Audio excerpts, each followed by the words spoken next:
DTPA scan එක. So a DTPA scan. DTPA is a radiological tracer. So it is prepared at the unit and injected into the patient. So when the DTPA gets filtered by the kidneys, we can trace the flow of the DTPA through the system and the excretion to the kidneys, and you can check the renal function. DTPA scan is done at the nuclear imaging unit. So the agent, it is a radiologically active agent. So there is an order of doing these nuclear imaging scans. First of all, when you start the regions, so the radioactivity is very high. So you start with the bone scans, then DTPA, then DMSA. It is also an agent. Then you come to thyroid scans and such. So it is like a rotation.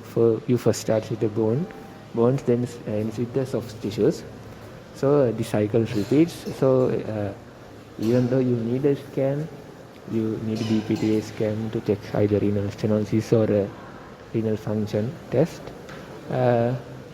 You will have to wait until the DTPA time period available, mostly in like 2 weeks to 2 weeks to 2 weeks.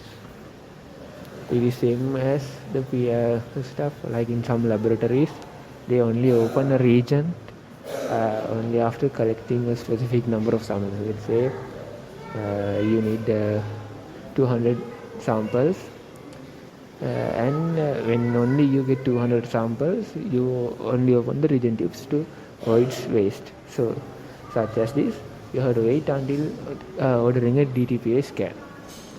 So after injecting the DTPA to the patient, you just get the patient directly under this gamma ray detecting scanning machine with the bed.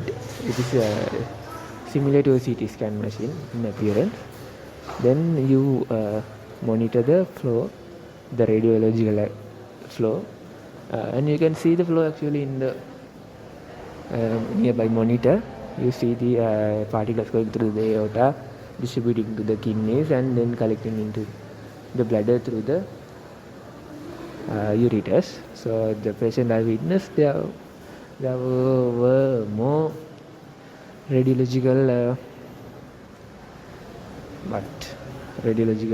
flashes, okay, flashing in the left kidney than the right. So that means the right kidney is functioning at a lower capacity than the left. It could be a stenosis, but I could not unfortunately look at the graph more nearly. So yeah, that's it about this radiological tracings.